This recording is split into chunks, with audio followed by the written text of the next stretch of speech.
And we are live. Welcome to Milligan's Island, where we do deep dive question and answer sessions with various experts on various topics. This week we have Ngozi with, um, what is it, Revolution Financial Management, and Mhm. he's going to be answering a lot of our questions. Uh, Before we get started, I want to thank our sponsors, Digital On Ramp WSI, where we do searchers into visitors, visitors into buyers, buyers into lifelong clients. Uh, we have a special for January. Give us a call and arrange to have your business strategy and your marketing strategy aligned. We also have fun gifts for everyone, which is a novelty t-shirt and other merchandise company. And we also have Pellosonic. Pellosonic is a great little device for listening to audio content without disturbing anyone else in the room. It's a Bluetooth speaker you put under your pillow. You can listen to podcasts, you can listen to this show, and it works really great because it has a sleep function, turns off automatically. Uh, anyway, all of our sponsors have links in the description. Go ahead and visit them. Um, and this week we're going to go ahead and get started. And Gozi, why don't you go ahead and introduce yourself and tell us a little bit about Revolution Finance Management? Yeah, absolutely. Thank you so much, Marty, for having me on here. And I am Ngozi Stephen Iwuner. I am a licensed representative for Revolution Financial Management. And for the most part, we are an independent brokerage arm of Transamerica. Our goal and our mission is to help families through an educational approach, teaching them how to save, how to invest, and how to reduce their debt. We believe that Americans are underserved in terms of middle America, and we believe that we're a company that can bring a new solution to the financial industry. So that's just a little bit about myself. I am here in Barber County, West Virginia, Moatesville to be specific. And as you know, personally, I am a father of seven, and I like to have fun and play with my kids and help out in my community whenever I can. So that's just a little bit about myself and about my company. I would like to share just a short presentation in terms of who we are and what we do and the concept that we teach and help families with in terms of building towards a financial independence. Yeah, that'd be great. And of course, we must say that's lovely, bucolic, Moatesville, West Virginia. All right, so let's see here if I can get my window up. Just let me know, Marty, if we have, it's not giving me the opportunity to share my window. Um,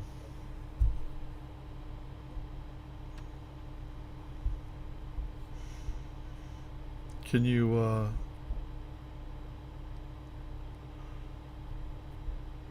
Hmm. can you see it should work exactly the same as we did in rehearsal?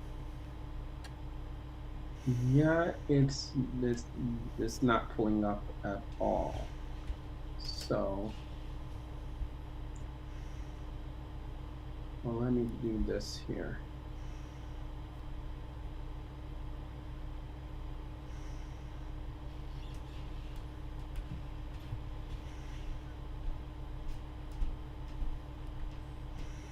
Hmm.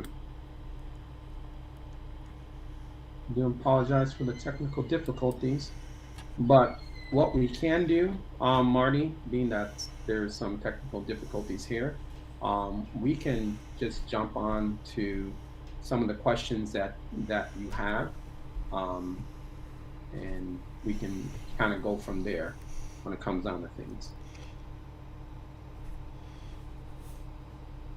Okay. Um, Not sure why you don't have the permissions to do that right now. Um, do you want to talk a little bit more about your company before we jump in, or do you want to try and come back to that later? We can come back to that later, when it comes down to it. Let me just maybe I have to close out. Ooh, what was that? Oh, sorry, that's my phone. I'm sorry. Sorry, folks. We really did go through this presentation just a couple minutes ago. I don't know why what permissions have changed. But we'll jump right into the questions, and we'll come back and give you another chance to do your presentation on another visit. How's that? Yeah, that sounds great and sounds really good. All right. So, as usual, I put out the request for questions in a bunch of different online forums, and I then consolidate them into a short list of questions that kind of gets the gist of what all of the individuals were. So the first one, I call this question zero, is I don't understand financial matters. How can I hope to make good decisions? Why should someone like me be investing? Well, first of all, that's a really good question, and a lot of people are in the same, pretty much in the same boat. So the best way we can look at this is you definitely want to be able to sit down with a licensed professional who's willing to walk alongside with you on an educational approach. It's pretty much trying to make the complicated into the simple. And so there are three things that you want to begin to have, and that is having a solid understanding of financial concepts. So that is grow your money, protect your money, and be as tax efficient as possible, especially tax free where that's possible. The next important thing is to create a financial blueprint that will map out your route to the destination that you're wanting to go to. And then we want to look at the products and services that will be used as your vehicles. So that's just a way to simplify all of the what seem to be a lot of complications or very, mathematical things when it comes down to the financial service industry. Right? Yeah, and I think it's important for people to understand if you don't understand this stuff, it's that's the time you need to seek out a professional to help you and Hmm. not just ignore it. Yes. Um, it's always a good idea that when you don't understand something, to talk to a couple different professionals, get an understanding from them of how they see things, as opposed to just hiding your head and trying to avoid the topic as much as possible, Yes. because these things don't go away, and Hmm. you never know what you're missing until you talk to somebody. And a lot of this stuff, it seems really complicated when you're starting out, and when you dig into it, it really is. But at its base, it's not that complicated, No. and you don't really have to be a genius to get the basics of it and to do well by yourself, and to just decide that you're going to start to do something. Pick up the phone, call somebody like my buddy here, and you know get started, and don't be afraid of it. That's probably the most important thing to take away from the answer to that question, is that it has a logical progression. you know Hmm. Everybody has different needs, everybody has different goals in mind, but the process of getting you from where you are doing nothing to getting you prepared for the rest of your life, if it follows pretty much a set path, and if you do that, you have a much better chance of having a great retirement. It's not like just because you don't understand this stuff, you're excluded from the retirement club. Yeah. Well, that's a big thing, Marty. That finances is it's pretty much a conversation that we all know we need to have, but we tend to want to avoid because of the unknowns, because of there's a lack of financial literacy and things of that nature. And so, sitting down and having a look and really having a conversation, looking at your plans, looking at your goals, those make such a big difference. I can say so many examples of people who just from looking at where they are to where they get the aha moment to see, oh wow, I can do this, I can get to this, is such a big thing. Great. Okay, so the next question is more of the nuts and the bolts of it, and starting putting things together. And this isn't really a planning question, but I guess it is for the new year. Mhm. Can I save for retirement if my employer doesn't offer a plan? And for that question, yeah, you can definitely save for retirement if your employer doesn't offer a plan. Actually, what has been happening over the past couple of decades is that, you know, let's say pensions, they're pretty much going away. And now the burden of your retirement is falling a lot on the individual. And so there are a lot of products and services that are out there that allow you to be able to save for retirement. Things such as an IRA, which is called an individual retirement account. You can definitely take advantage of things like mutual funds and other things to begin to save. And so that's the biggest thing. That's if your employer doesn't provide it, it's good that you go and look and see what is available out there for you. And also, even if your employer provides it, you still want to have your own retirement plan, because you can't control what your employer does. You can't control the plan that your employer provides for you. Yeah, I think that's the interesting new trend that, guys my age, I mean, we had 401ks and pensions and all those kinds of things. And Hmm. as we're getting older in life, we're finding out that the company that controlled our pension may not be in business any longer, or, may have done some things with our pension that's not great, or made Hmm. it really difficult for us to pull money back out of that pension. Yeah. Or the 401k that we had 3 jobs ago is just sitting in a savings account, or, Yeah. a bond fund doing nothing or collecting negative interest. And, Hmm. if we don't take it, we really need to take um, control of our own investing and make what our employer does just part of that, as opposed to assuming that whatever our employer provides is the main part of our investment strategy. Exactly. And there's a myth that is out there that, your retirement is just a 401k away, and that's not true. Actually, studies have shown that um, the average retirement account in terms of a 401k is averaged around 150,000. So if you're putting all your eggs in that basket, you might be surprised when it comes down to when you're getting ready to retire. On top of that, those accounts are what are known as tax deferred accounts, meaning that you're not paying taxes of your money going in, but when you're getting ready to take that money out, you will be paying taxes depending on what the tax bracket is at that time and where you land in those tax brackets. So it's very good to understand that, you want to, um, even if you're having an employer sponsored retirement or also doing your own, understand how all these things are going to be taxed, how liquid these things are, what are the conditions and limitations that these things have, along with contribution limits too. So these are reasons why you definitely want to sit down with a licensed professional and take a look into all of these type of things. Yeah, and that's really important for folks here in West Virginia. Hmm. We've had a lot of mining companies and other companies that have had good pensions set up for their employees. And once those companies started consolidating, the those pensions kind of, some of them that were good are no longer all that great. And so it's really important to have a professional look at those things. Yep.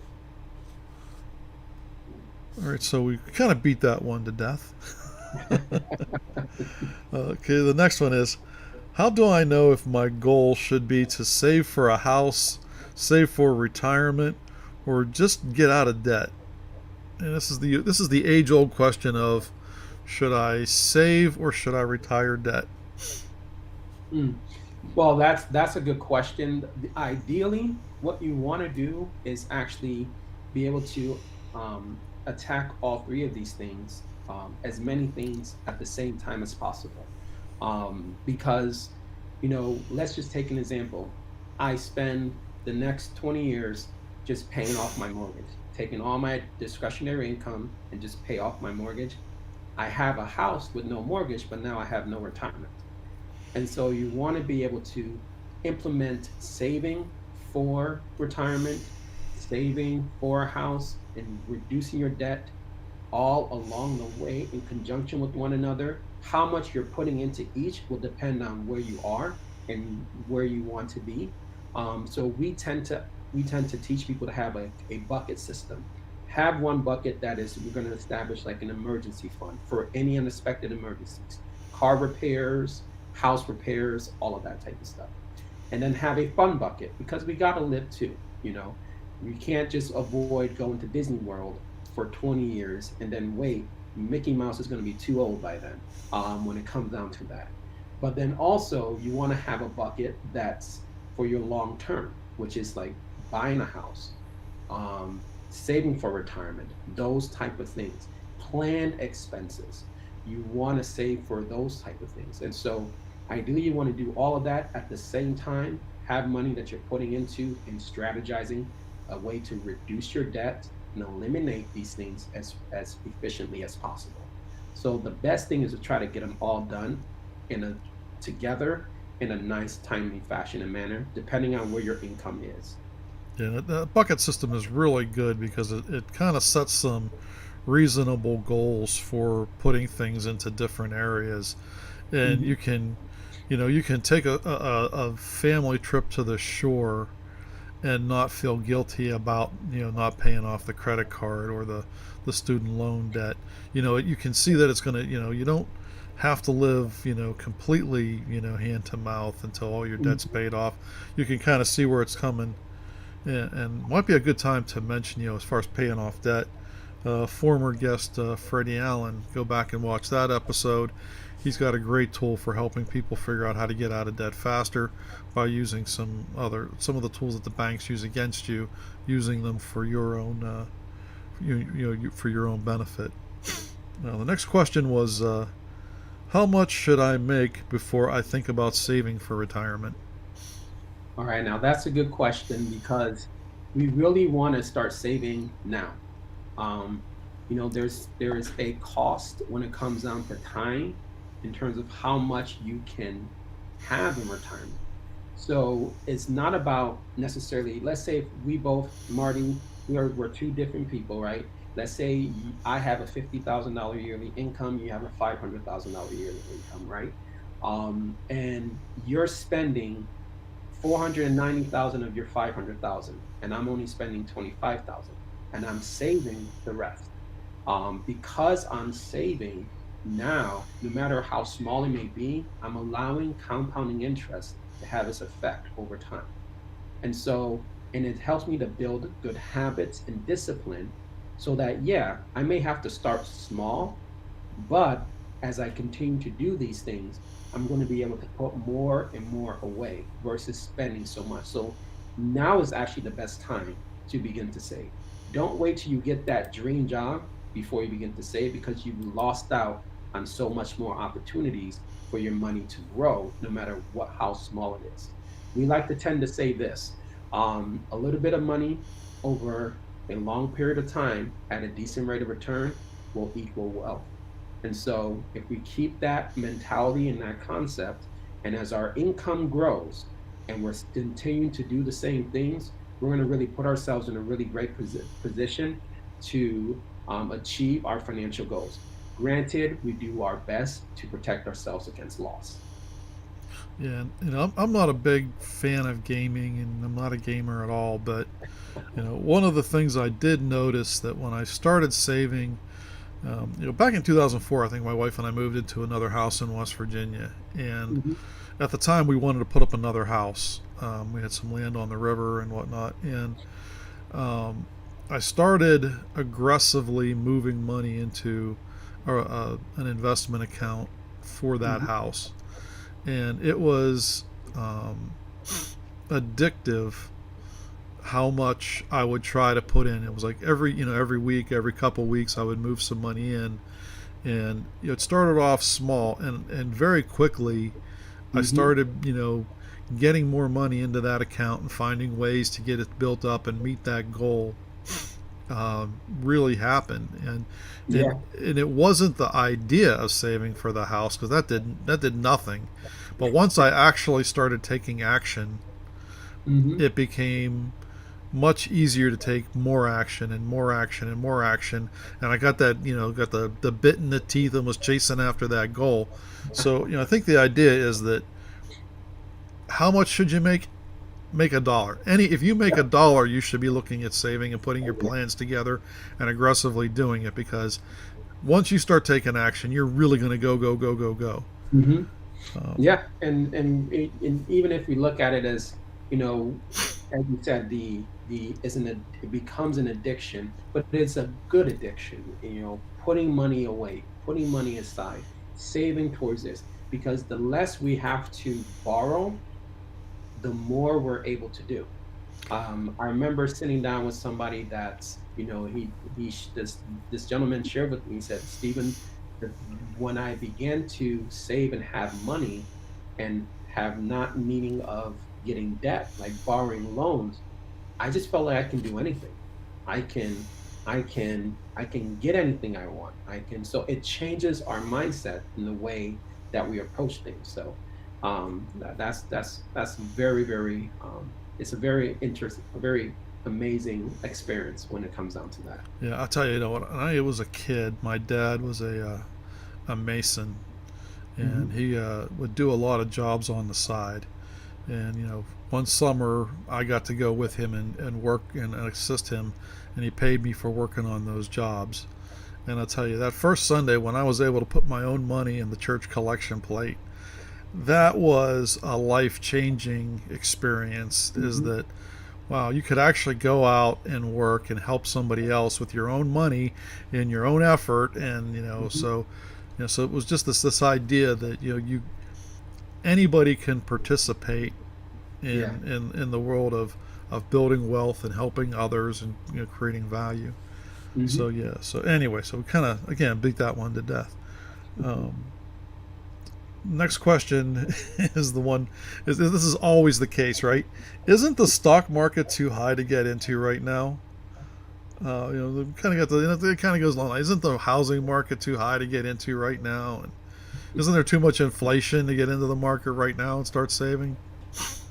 Well, that's, that, as we both know, that is one of those questions. Like, the biggest thing is this: if we're trying to time the market, or predict the market and try to jump in at the right time, we're going to lose at that game more times than not. In fact, the studies have even shown that many active management accounts fail to beat the market. About 96% of them do. So unless you're a unicorn, what we want to do is have a very good diverse strategy in terms of looking. We do want to invest. We do want to allow our money to begin to grow, but we have to have a diverse strategy when it comes down to these things. We have to be able to look at things and stay with our foundational concepts. We want to always sell high, buy low. We want to be able to make sure that we're tax efficient, look at liquidity. We want to look into all of these type of things. And there's so many different products and services that are out there that would allow you to be able to experience what's going on in the market without putting yourself at great risk. So there's many things that you can do. Just don't wait, because if you wait, you're losing out. And it's just being able to invest wisely, not just procrastinate, because things are doing well right now. Yeah, I think wasn't the statistic that the accounts that do the best are owned by dead people, because they're not Yes. calling up trying to make changes all the time. And I will say that that is something that is, when you're young, it's really hard to see the value of dollar cost averaging Hmm. into the right asset allocations. And I'm probably going to have a show where I'm going to bring several guys like yourself and maybe a couple other folks on to talk about your thoughts on, try to do a round table on asset allocation, because I think Hmm. that's an entire topic in itself. But to me, I think if you've got the right asset allocation Yeah. and you keep your eye on that, and you do your dollar cost averaging every month or every week or every paycheck, you invest the same amount because you know what your surplus is, and you invest that, and you kind of work out your budget on what you can afford to invest, and you concentrate on that and putting those dollars in the right places and ignoring the costs. Other than, Yeah. I mean, sometimes we want to look at when we look at costs when we do our asset allocation. We don't do it when we're doing our monthly investing. Yeah. Um, And one of the things we also, in terms of all of this and with investing, we have to definitely look at it really asset allocation. Also, how do we protect ourselves against loss? The best way we can make money is to reduce how much money we lose. Loss protection is very big, and then look at the implications in terms of liquidity and also the taxes, and so that we have a great idea and strategy in looking at all these things. So, market loss is a big thing and impacts us very greatly. So, any strategy that we do, we have to be considering that. So, because just give an example, if I had $100 and the market went down 50%, and I lost $50, how much does the market have to go up for me to get my $100 back? Is the question that's something that we need to ask. And so if the market goes up 50%, we're thinking, hey, maybe I'm back to zero. Well, that's not true, because 50% of $50 now is only 25. So the market actually has to go up 100% for me to get back to even. So having a protection against loss is very key as we're looking at our asset allocation, because we want to reduce or buffer ourselves as much as possible so that we can constantly get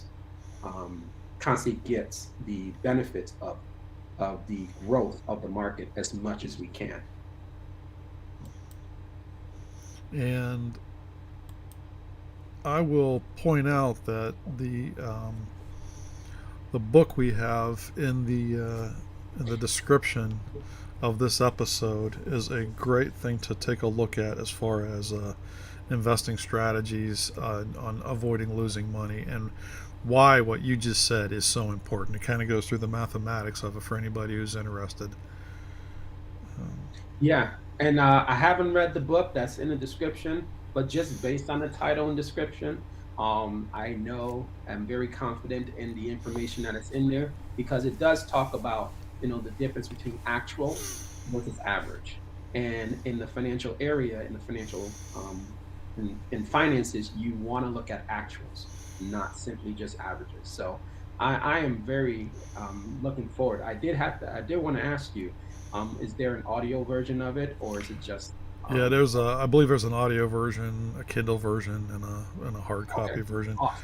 And I plan on having a kind of a reading show, kind of a book club kind of thing.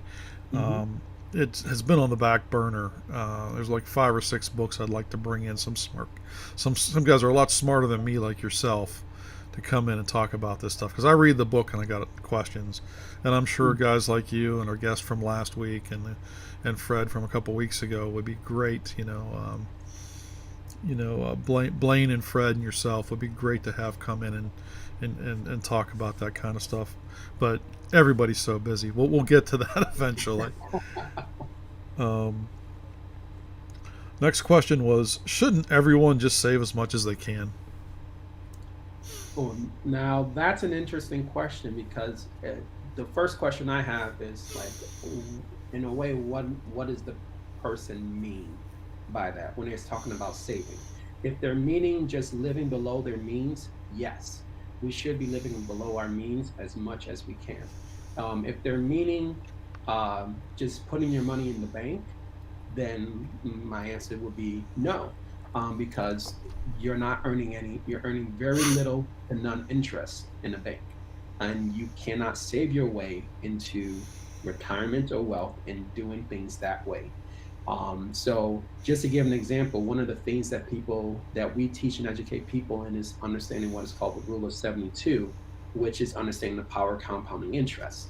And so with that, it's a rule that was rediscovered by Albert Einstein. that is saying if you divide whatever your rate of return is, your interest rate, by 72, that will tell you in approximately how many years it will take for your money to double. So if I'm only earning 1% interest, it takes me 72 years for whatever money I put in there to double. And so for saying just saving in a bank, most of our bank accounts are not even giving us 1%. So that's not ideal in terms of saving for money for retirement. But if we're talking about just living below our means, absolutely. We need to do that as much as possible because that allows us the discretionary to begin to put money aside for our financial goals, such as retirement, buying houses, all of those type of things. Yeah, I really like the way you put that because I got a lot of old friends who are kind of stuck in the socialism, the labor theory of value kind of thing, and then Hmm. they point out all these people who work really hard but don't get paid a lot because they don't create a lot of value. And the idea is that it's if you ever read the book The Richest Man in Babylon. Yeah. Mhm. So I love that book uses maybe I'll add that to the notes maybe. Uh, Actually, it was one of my book recommendations for my slides. So definitely I didn't see that. your slides. Uh, no, but I really like the idea that it has the concept of making your money work for you. Yes. But if you just make your money, give your money a spoon and tell it to dig a ditch, Yeah. it's kind of the old what was it, Milton Freeman? He was watching some guys, building a canal with shovels, and they were saying, well, it's a jobs program. He said, well, then if it's a jobs program, take away their shovels and give them spoons, because that would put a lot of people to work. And but if you give them excavators and stuff, these guys can be very productive. And Hmm. when we're talking about our money, we want our money to be as productive as Yes. possible. And that's why it's not just save the money and hide it under the mattress or put it in your bank account what's going to earn per 1.1%. It's good to have a plan. So while I also take the idea that everybody should save as much as possible, that might not necessarily be. It's not the kind of advice that people can live on day to day. No, And the you're right. example that I would use is a diet. You know, Hmm. if you've got a diet, you might be able to follow that diet for a couple months and lose a lot of weight, but you almost never either get to your goal or once you get to your goal, keep the weight off because you Hmm. can't live on that diet. The diet isn't something that's sustainable. And Yeah. the idea of just save everything you can, it's a great, admonishment, but it isn't really something that's a realistic approach to life. Exactly. Whereas sitting down with you and working out your budget, coming up with your bucket system and figuring out what goes into what bucket, that's a sustainable way to live. Whereas Hmm. just saving everything is just that's not an approach that's going to work because it's not systematic enough for most people to do it for the long term. Yeah, and it's part of if saving for what? What am I saving my money for? Eventually, if you don't give a purpose to the money that you're putting aside, someone else will, and so that's something that we have to be very cognizant of. So I always tend to like to say, put a designation on the money you want to save. Give it a goal. Give it a target. Because if you don't, guess what? When you're having an emotional day, all that money you're saving is going to go to, I don't know, whatever your vice is when you're emotional. Some people it's McDonald's, other people it's chocolate, other people it's a whole bunch of things. So you want to be able to give a designation or purpose for the money that you're saving. You just don't save just to save because you're not going to have much saved, really, when it comes down to it, because life happens. And the next one is a little more of a problem. My monthly spending is about what I earn. How can I find money to invest?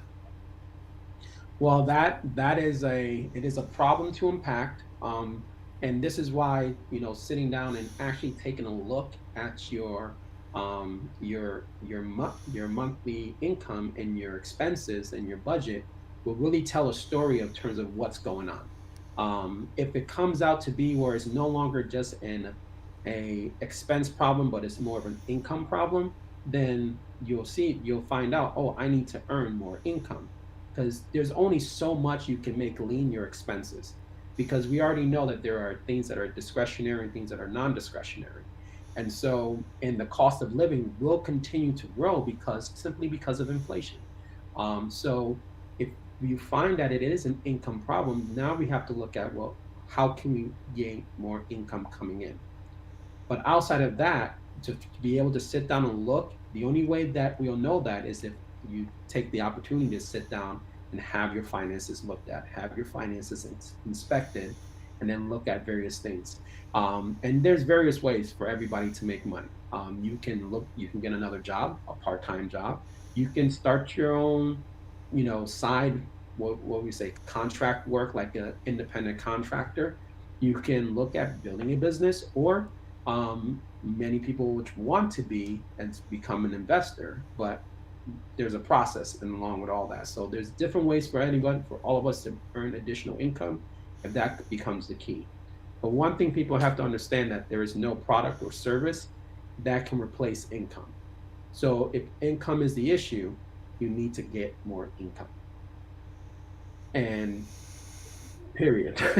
Well, I'm glad you focused on both sides of it, because we are going to have future shows that we're going to talk about the good job, the get out of debt job. That's the thing you take and you work just to get out of debt and kind of get yourself some increased income for a short period of time.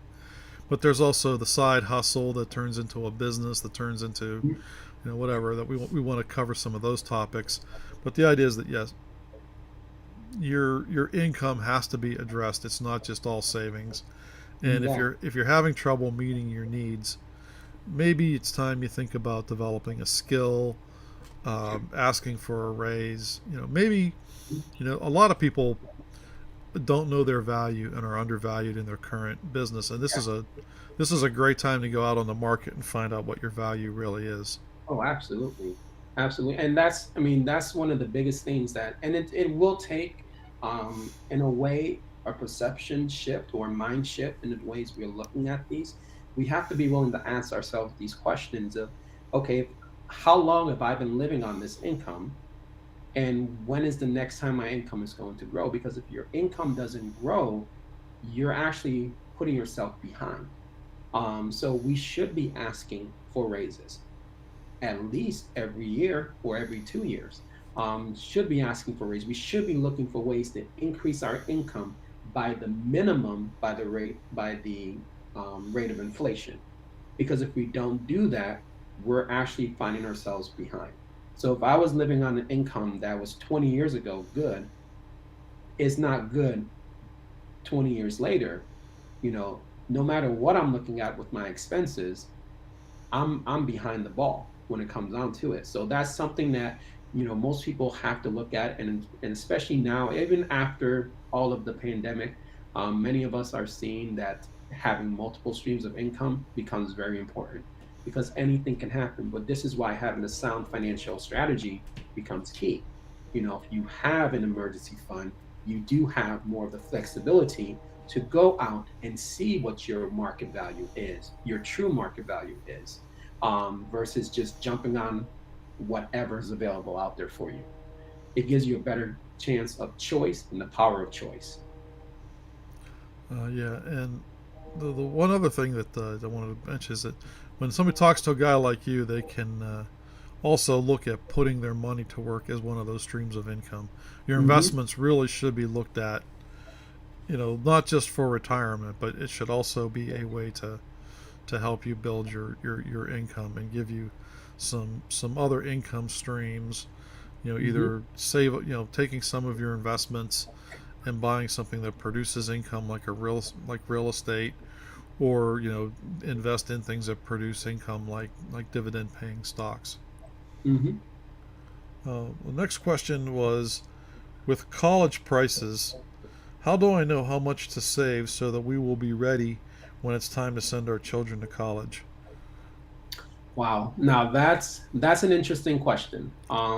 Mainly because you know, having our children go to college is a good thing. At the same time, understanding that student loan debt is not a completely bad thing. So we have to begin to look at it in both ways in terms of, because I've seen families that they've spent so much to pay for their children's way through college, but have nothing for retirement. So then are you willing to trade off your retirement so that your child can go through college and then possibly end up needing to be a financial burden to your children? Or have your child go through college, incur some of the student loan debt, but have your retirement. So it is one of those type of things where, because when we look at the cost of colleges nowadays, you're saying at minimum what, $20,000 a year, um, depending on where a child goes to, when it comes down to it. So it is, but this is the conversation you have to have with the professional in terms of, all right, what is it that you want to accomplish? What is it that you want to do?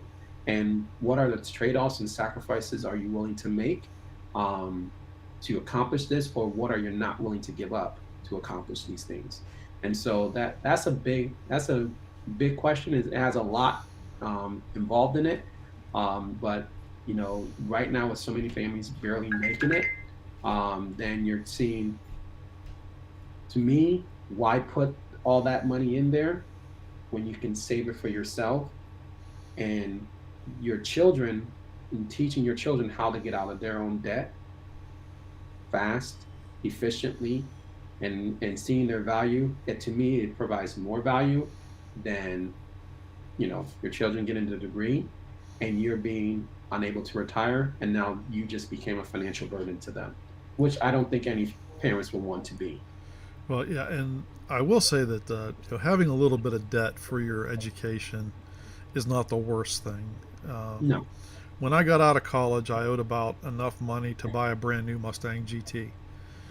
Which, if you look at college prices and car prices, yeah, kids coming out today, maybe they owe more than a Mustang GT, but probably not a whole lot more than that. Um, I was able to pay it down within about, or pay it off in about 2 years, mostly by focusing on getting a good get out of debt job. Hmm. That wasn't, it wasn't in my career, but it was a great experience as to how the world worked, and it gave me a different view on life. I made some friends that I would never have made. I Hmm. experienced things I would not have experienced, and I was young and had the time. Yeah. Instead of sitting around playing video games or doing something stupid with my time, I got myself out of debt, by going out and working in an auto parts store. Hmm. Um, the other thing is that, and this is something that I think is happening more today than in my day.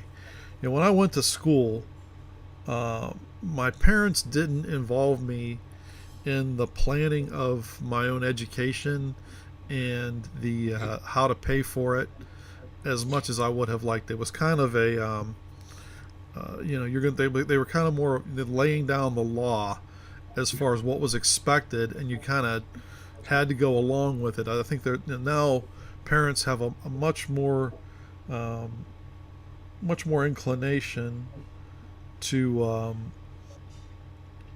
to actually sit down and talk to their kids about what they want and what they're going to do. Um, I keep having somebody trying to call me a lot, and it's just driving me crazy. Um, so I think that was the big um, takeaway, was just the participation that was not real common back in the 80s, where Hmm. you didn't have the ability to, for example, um, it was very rare to take AP courses that counted towards your school and verify that they were going to be classes that would lower tuition, your ultimate tuition, because you didn't have to pay for those credits. Yeah. That was just getting started back then. Another thing was a lot of the credits that were available through community college weren't widely known, and that was not a strategy that was widely employed. So there were a lot. Today we have a lot more information on some really good tactics to lower tuition prices, it doesn't lower the price, but it lowers the cost that the student ultimately bears for getting the education. The one thing that I wish that I had done that also was just starting to become a common thing then was having having time off to work with the companies that you were going to be eventually seeking a job in. And today that it's very common to go to get work study programs that were very rare back in the day. And what's interesting is I had a boss who's a little bit older. That some of those things were much more common in the 70s and the 60s, and they kind of fell out of favor in the 80s, 90s, and early 2000s, and we're now just starting to discover that and bring them back on. So, I think when you're worried about college savings, it really should be a bigger, broader discussion about what is the educational outcome that you desire, how much is fair to put on the child, and how much is fair to put on the parent. And like you said, the parent can't take all of the responsibility because they're not going to be able to ever retire if they do. Exactly. And even as you mentioned, when you're young, and I understand this, right now the trend is to when you get out of school, you're living life. Actually, when you're young, that is actually when you have actually one of the most,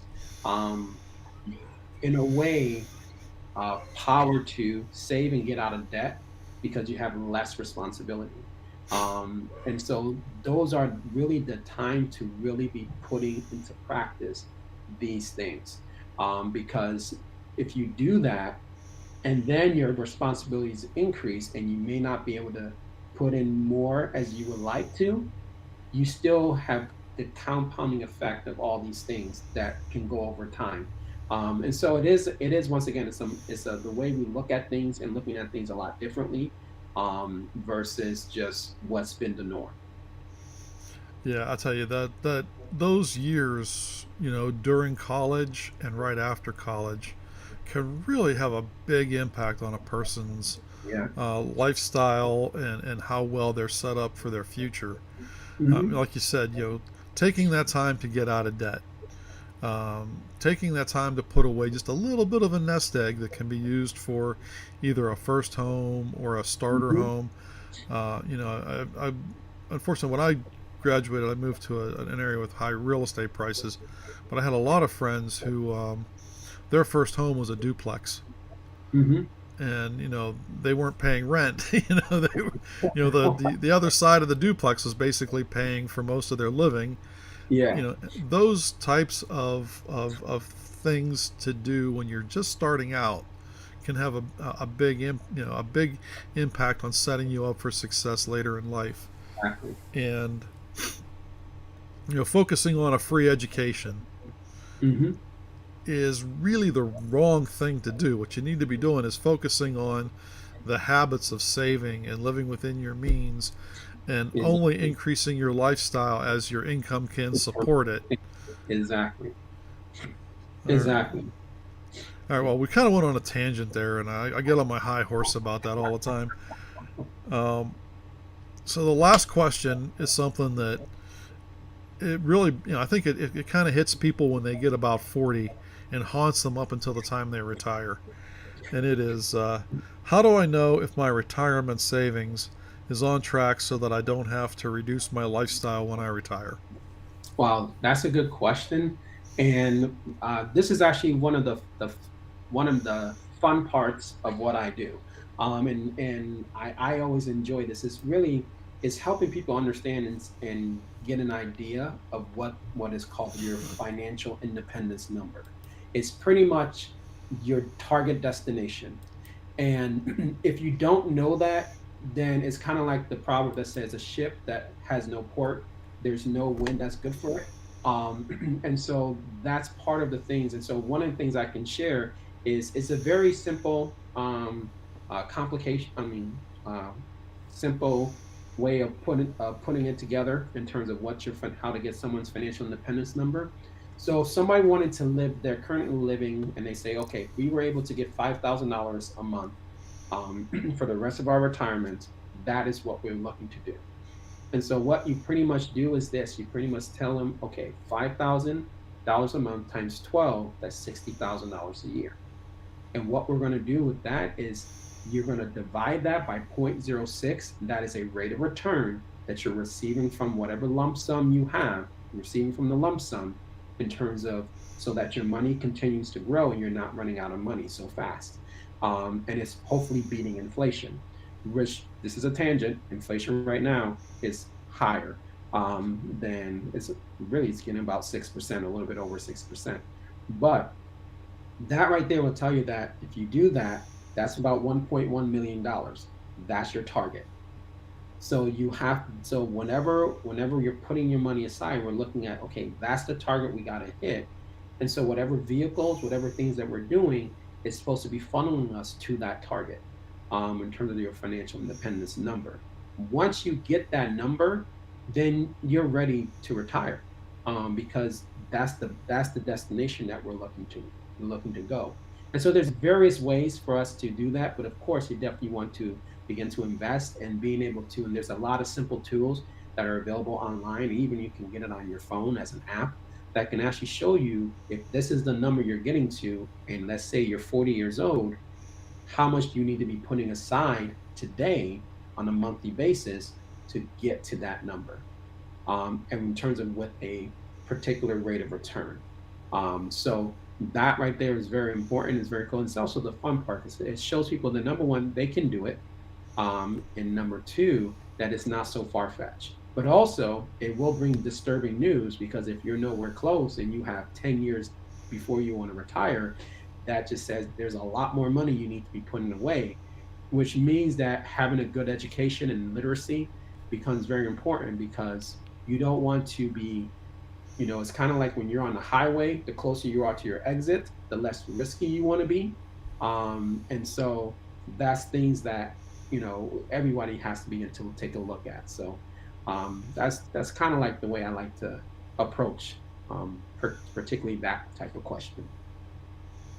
Great. Yeah. Have you heard there's something called FIRE, Financial Independence, Retire Early, Okay. and they constantly debate the number as either you can do a yearly withdrawal of either 3% or 4% of your total assets. If you can, but once you hit the point where you can live on 3% or 4%, you've made it. And I've always kind of looked at that suspiciously. What's your thoughts on that?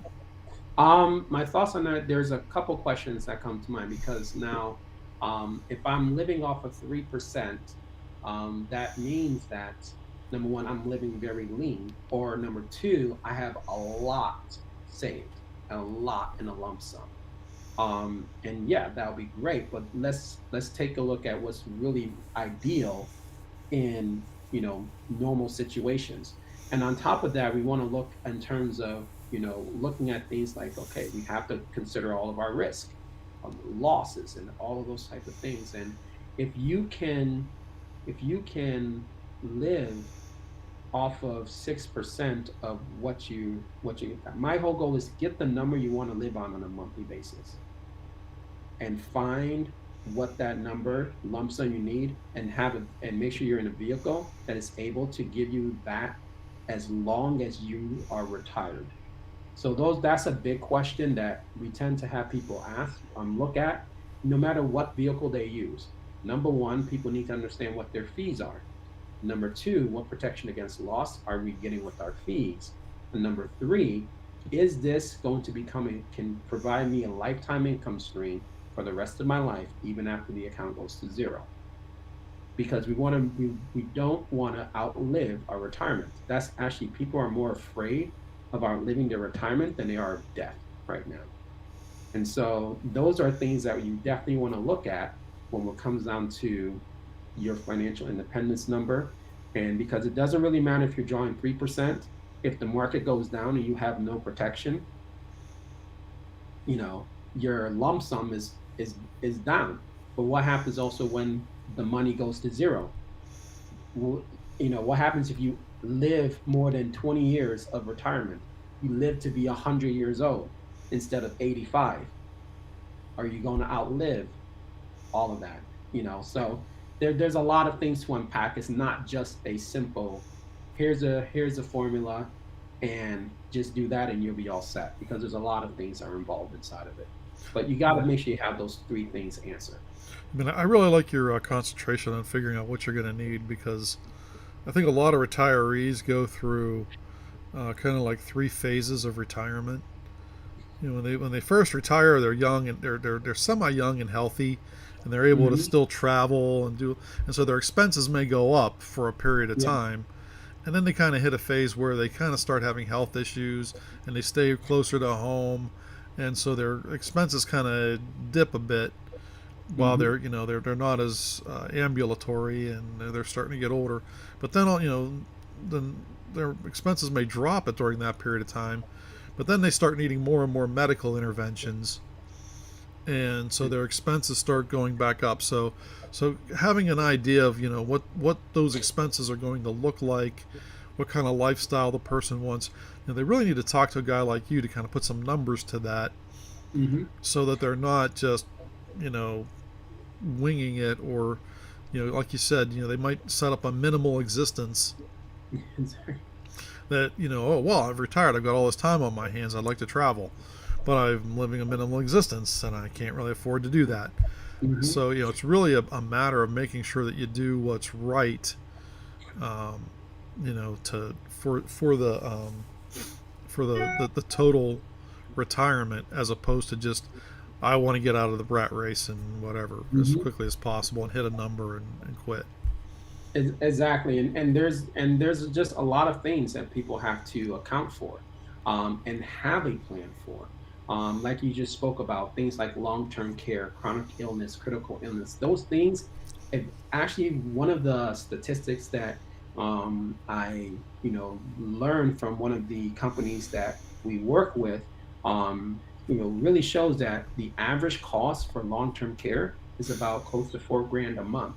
So if you don't have that in mind and have protection to go, or have a plan for that, you know, drawing 3% is not going to help you. And on top of it, a lot of people are tending to want to rely on Social Security, and that's not a reliable source of for retirement.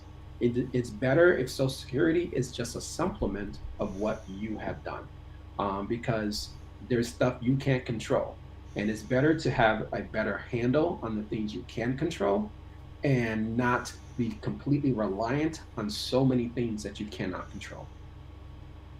I cannot agree with you more.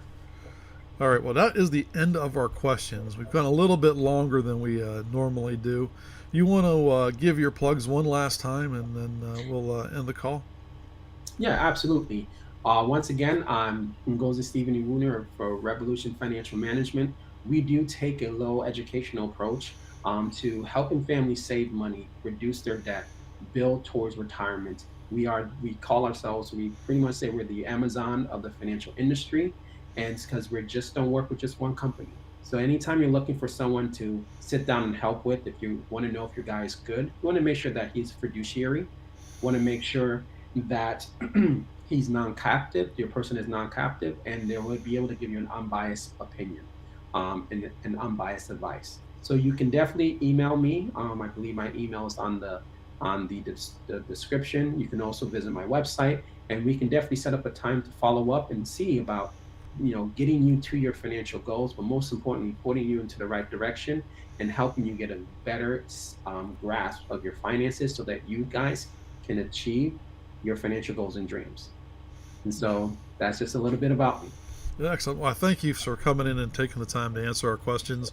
It was Hmm. very helpful. Once again, I want to thank the sponsors, Digital On Ramp WSI. Turn those searchers into visitors, visitors into buyers, and buyers into lifelong clients. Make sure that your digital marketing strategy matches your business strategy. Give us a call this month. Also, thanks to Fun Gifts for Everyone, where you can get exciting novelty gifts for your entire family. There's some novelty humor stuff out there. And I've been told that there's going to be a couple special collections by some new companies coming on that we'll be talking about shortly. And lastly, PillowSonic. PillowSonic is the best way to consume audio content without disturbing everybody else in the room. You can fall asleep to relaxing music, podcasts, books on tape. In fact, we got a great book on audio in the description here that would, well, it's a lot of math. It'll probably put you to sleep, but it's a great way to relax. There's a link down there for PillowSonic. Uh, Also, if you're looking for something to read, if you're interested in what we had to talk today, I got a book there that deals with investing and risk. I'm going to start putting a couple reading suggestions at the end of every program to kind of follow along with the topics and can take it to the next level. And of course, we're going to be trying to set up a book club type program here sometime in 2022. Ngozi, thanks again for coming with us, and we will see you all next week, where the topic is making New Year's resolutions that are measurable and will actually do help your life instead of being something that stresses you out and makes you unhappy. Thanks again, and see you next week. All right. Thank you. Thank you, Marty.